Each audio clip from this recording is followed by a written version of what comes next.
The Safavid family was a literate family from its early origin.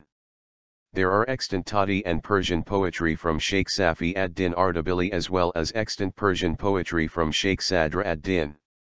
Most of the extant poetry of Shah Ismail I is in Azerbaijani pen name of Khatai. Sam Mirza, the son of Shah Esmail as well as some later authors assert that Ismail composed poems both in Turkish and Persian, but only a few specimens of his Persian verse have survived. A collection of his poems in Azeri were published as a Divan.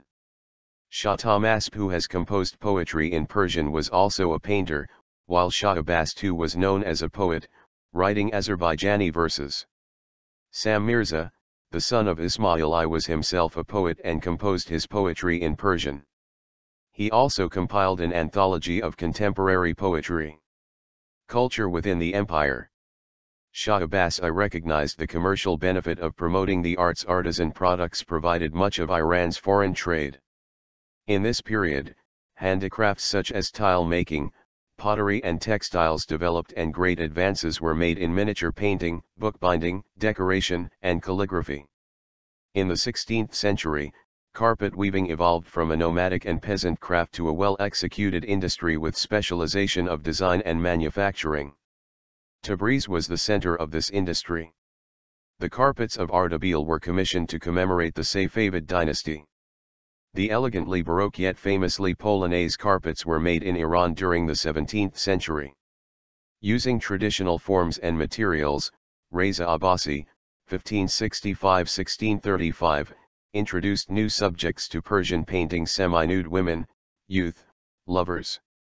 His painting and calligraphic style influenced Iranian artists for much of the Safavid period, which came to be known as the Isfahan school. Increased contact with distant cultures in the 17th century, especially Europe, provided a boost of inspiration to Iranian artists who adopted modeling, foreshortening, spatial recession, and the medium of oil painting. Shah Abbas II sent Muhammad Zaman to study in Rome. The epic Shahnameh, Book of Kings, a stellar example of manuscript illumination and calligraphy, was made during Shah Tahmasp's reign. This book was written by Ferdowsi in 1000 AD for Sultan Mahmud Ghaznavi. Another manuscript is the Kamsa by Nizami, executed 1539–43 by Akamirak and his school in Isfahan. Isfahan bears the most prominent samples of the Safavid architecture, all constructed in the years after Shah Abbas I permanently moved the capital there in 1598, the Imperial Mosque, Masjid-e-Shah, completed in 1630, the Imam Mosque, Masjid-e-Imam, the Lutfallah Mosque, and the Royal Palace. According to William Cleveland and Martin Bunton, the establishment of Isfahan as the great capital of Persia and the material splendor of the city attracted intellectuals from all corners of the world, which contributed to the city's rich cultural life. The impressive achievements of its 400,000 residents prompted the inhabitants to coin their famous boast, "Isfahan is half the world." Poetry stagnated under the Safavids. The great medieval ghazal form languished in over-the-top lyricism. Poetry lacked the royal patronage of other arts and was hemmed in by religious prescriptions.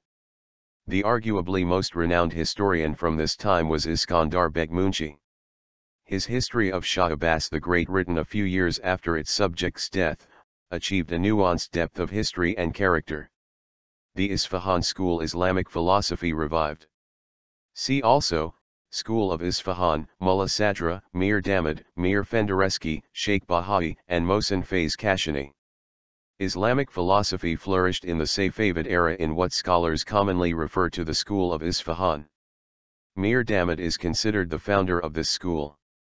Among luminaries of this school of philosophy, the names of Iranian philosophers such as Mir Damad, Mir Fendereski, Sheikh Baha'i, and Mohsen Faiz Kashani stand out. The school reached its apogee with that of the Iranian philosopher Mullah Sadra, who is arguably the most significant Islamic philosopher after Avicenna. Mullah Sadra has become the dominant philosopher of the Islamic East, and his approach to the nature of philosophy has been exceptionally influential up to this day.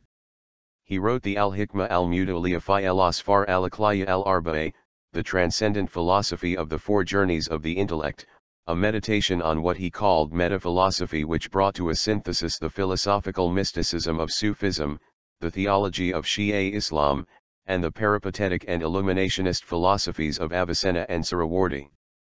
According to the Iranologist Richard Nelson Fry, they were the continuers of the classical tradition of Islamic thought, which after Averroes died in the Arab West.